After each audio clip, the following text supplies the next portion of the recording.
It was early October 2021, and I was driving through a stretch of rural Tennessee late at night, making my way to a cabin I'd rented near Dale Hollow Lake. I had underestimated just how desolate the roads would get, and as the GPS rerouted me to a back road due to construction, I found myself deep in unfamiliar territory, the kind of winding road where no cell service bars meant no second chances. The sun had long dipped below the horizon, and all I had were my headlights, slicing through trees so thick they looked like they were leaning in on me. I hadn't seen a single house or gas station for over 20 miles. I remember distinctly the road turning from pavement to gravel without warning. My tires crunched over loose rock as I slowed down, squinting through my windshield. I passed a crooked wooden sign with faded white letters that read, "Old Briar Trail." It wasn't listed on my GPS. But I had no choice. Turning back would mean another 45 minutes of driving. A few minutes in, the temperature in the car dropped slightly, enough for my breath to fog a little. I figured it was just elevation or weather. But then I noticed something odd. A parked truck off to the right shoulder. Its engine wasn't on, and it looked decades old, rusted out in parts. The driver's door was wide open. I slowed instinctively, scanning the woods beside it. No movement, no animals, no sounds, not even crickets. Just dead silence, like the woods were holding their breath. I kept driving, glancing in my rearview mirror, half expecting someone to be standing in the road behind me, but the road stayed empty for a moment. Then, maybe a minute later, I saw a silhouette. A tall figure standing right where the truck had been, except now the truck was gone. Just gone, like it had never been there. I slammed the brakes, skidding a little in the gravel, heart pounding. I stared in the rearview mirror again. The figure didn't move, didn't flinch. I couldn't see a face, just the shape of a man, tall, shoulders broad, wearing what looked like a long coat. My instincts screamed to get out of there, but I had to see if someone needed help. I reversed slowly, headlights shining backward, and as soon as they reached the spot, there was nothing. No truck, no man, just the gravel, quiet as ever. Trying to convince myself I imagined it, I drove on, but the sense of being watched grew stronger. You know that pressure you feel when someone's looking at you through a window? It was like that, only it wasn't coming from behind. It was coming from above. I looked up. There, in the trees, maybe 15 feet off the ground, was a woman. Her face was pale, almost grey-blue, and she was crouched in the branches like an animal. I blinked, slammed on the brakes again, and she dropped hard onto the road in front of me. Except the second she landed, she vanished. Gone. No sound, no trace, no leaves rustled, nothing. That's when my dashboard glitched. Lights flickered, speedometer needle swung wildly, radio turned on full blast, white noise screaming from the speakers. My headlights dimmed to almost nothing. Then through the static I heard breathing, not mine. A slow inhale and a wheezing exhale. I turned the radio off. The breathing continued. I looked around, adrenaline kicking into overdrive. There was no one in the car. The road ahead started to bend, the trees growing even thicker. I floored it, desperate to get out, tires fishtailing slightly as I climbed a shallow hill. At the top, the gravel suddenly gave way to smooth pavement again. The GPS chirped back to life, announcing a road name I actually recognized. It was like I'd crossed a border into a different world. Every window, including the inside of the windshield, there were no footprints around the car, no sign anyone had approached from the woods, just the prints from the inside. And on the back seat, what really pushed me over the edge was a small broken twig. Damp, freshly snapped. I'd cleaned my car before the trip. It wasn't mine. I never used Old Briar Trail again. In fact, I refused to drive rural roads alone after sunset at all, because sometimes the stories you hear about things lurking in the backwoods, they're not just stories. Sometimes the road you're driving on doesn't want to let you leave.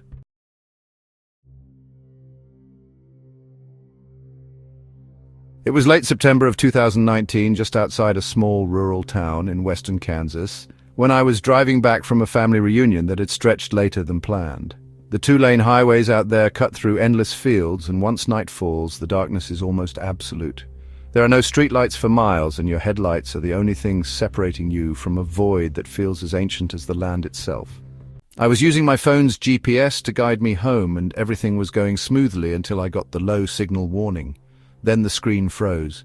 The next second it recalculated and showed a shorter route, an unfamiliar detour through a road labeled simply Old Timber Trail. I hesitated for a second, but I was tired and didn't want to be on the road any longer than necessary. The turnoff came quickly. a gravel road with no signage except a faded wooden post leaning sideways. It looked unused, but the GPS insisted it was fine. I followed it. The road narrowed rapidly, framed by thick trees that seemed to lean in closer with every mile. After about 10 minutes, I realized I hadn't passed another car. No lights, no driveways, no signs of civilization, just trees, and then fog. Not the kind that rolls in gradually, but the kind that appears out of nowhere like it's been waiting for you. My headlights could barely penetrate it, and my speed dropped to a crawl. Then I saw someone on the side of the road. He was standing absolutely still, not waving for help, not even looking at me, just staring straight ahead into the trees.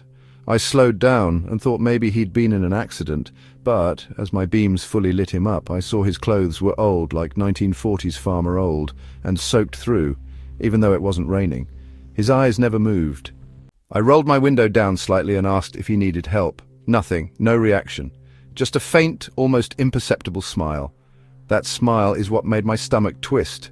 I rolled the window back up and decided to keep driving. Another half-mile down, I came upon a second figure. This one was a woman, barefoot and standing in the middle of the road with her back to me. Her long, tangled hair looked damp and she was rocking slightly. I tapped my horn, just a quick beep. She stopped rocking, didn't turn, didn't flinch, just froze like I'd paused her. Something primal in me kicked in and I reversed a bit, going around her on the shoulder, tires crunching through the edge of the woods. As I passed her, I looked in the rearview mirror, and she was facing me now, even though I never saw her turn, just watching. I hit the gas. The fog was choking now, clinging to the car like it didn't want me to leave. The trees grew denser and the road more uneven, full of deep dips and unmarked turns. Then the GPS blinked out completely. Blank screen. No signal. I tried pulling up any other app, but nothing would load. It wasn't music, it was static layered with voices, low, whispering, overlapping. I could make out pieces of phrases, and not yet, she waits, turn around. I turned it off, but it came back on. I yanked the OR cable out. Nothing worked. Suddenly I saw a house, just barely visible through the fog, old, crumbling, and completely out of place. No driveway, no lights, just sitting at the edge of a clearing like it had been dropped there. And even worse, my headlights illuminated something hanging on the porch. A set of keys. My keys. My old keychain that I'd lost months ago at a rest stop in Colorado. I recognized the scratch on the plastic tag. There was no mistaking it. I stopped the car and stared. I knew I hadn't been here before, but that keychain, it was mine. I stepped out of the car slowly, every instinct in my body screaming not to, but I had to know. The moment my foot hit the ground, the air changed. The silence got heavier, denser. My breathing felt louder, intrusive. I made it to the porch, trembling, and reached for the keychain. The moment my hand touched it, every window in the house lit up with blinding white light. Not warm light, clinical, cold, like an operating room. Then all the lights shut off at once. I spun around and ran to the car. The dashboard flickered erratically, the interior lights flashing as if they were short-circuiting. Then I saw figures stepping out from the woods, slowly, silently. The man and woman I saw earlier, and more of them now, all soaked, all smiling. I don't remember screaming, but I must have. Everything after that is a blur. I must have blacked out or disassociated. When I came to, I was parked on the side of the main highway, the sun just rising. My phone had service again. The GPS showed I was still over an hour away from home, but there was no sign of old timber trail, no gravel road, no fork, nothing. Weeks later I went back during daylight, trying to retrace my steps. There's no record of that road ever existing. No one in the town had heard of old timber trail, and that keychain, it wasn't on my ring anymore, but sometimes, when I'm driving alone at night and the fog rolls in, I swear I hear static in my speakers, even if the radio's off. Well, would you keep driving if your GPS told you to take a road that doesn't exist? Or would you trust the shadows no more than we do?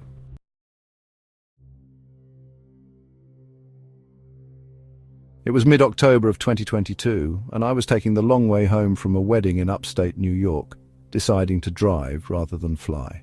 My route cut through remote stretches of rural Pennsylvania, and by the time I was a few hours from home, the GPS rerouted me due to an accident on the highway. It took me down a rural road I'd never been on before, Route 19B, which twisted through dense woodlands and farmland.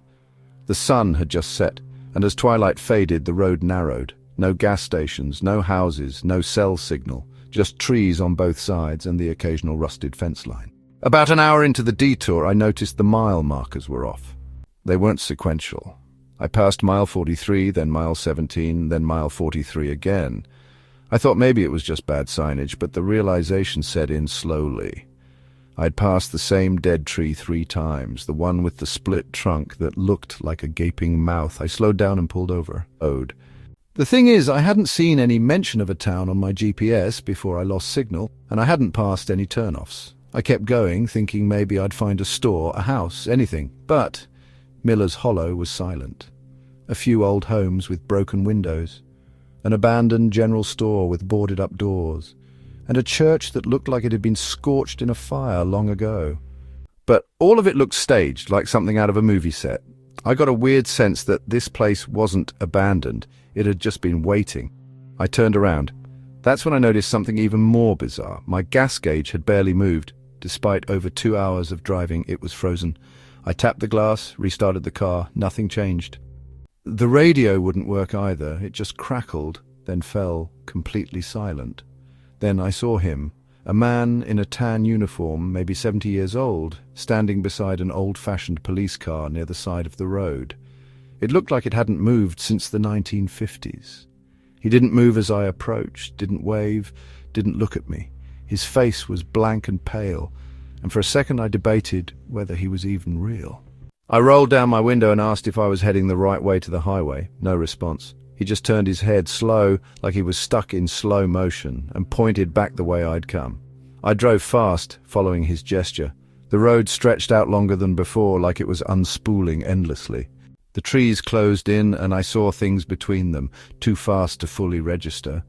A woman crawling on all fours, skin torn and grey, a child standing perfectly still, eyes wide open, too wide, and a figure that kept pace with my car, running through the woods on 2 legs that bent the wrong way. My hands gripped the wheel tighter than I realized. My knuckles ached, and I realized I hadn't blinked in too long.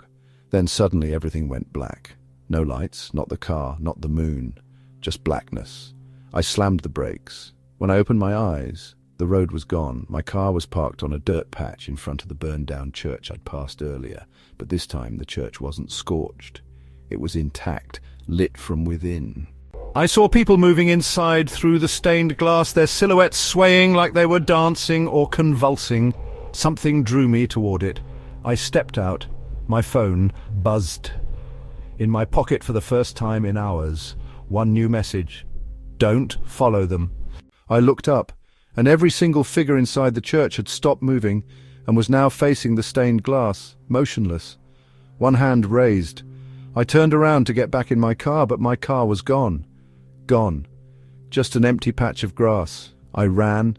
I cut through the trees, hoping I'd hit a farm, a cabin, anything. The trees got thicker, the ground muddier. I fell twice, scraped my leg, tore my jacket. Then, in the distance, I saw headlights, a truck coming down a gravel drive. I bolted toward it, waving my arms, screaming. The truck skidded to a stop. A middle-aged man got out and asked if I was okay. I must have looked deranged. I asked him where we were. He looked at me like I'd asked if the sky was real. "You're just outside the Miller's Hollow," he said. "Did you break down?" I told him about the church, the old cop, the figures. His face went pale. "There ain't been a Miller's Hollow for 40 years, he said. "They relocated the town after that gas leak in '83. Everyone either left or died. I begged him to get me out. He took me to the nearest sheriff's station. When we got there, they told me I'd been reported missing 2 days ago. They found my car on the side of the highway, engine still running. But the weirdest part, there was a manila envelope on the passenger seat. Inside was an old photo.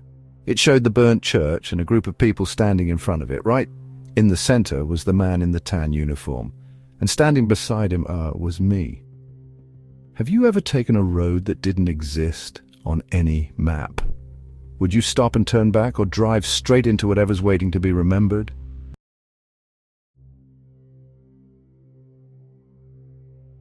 Thanks for joining me on this chilling ride through the shadows of rural roads. If these true horror stories kept you on edge, there's plenty more waiting in the dark. Don't forget to like, share and subscribe, and hit the bell icon so you never miss another nightmare. See you in the next one, if you make it back.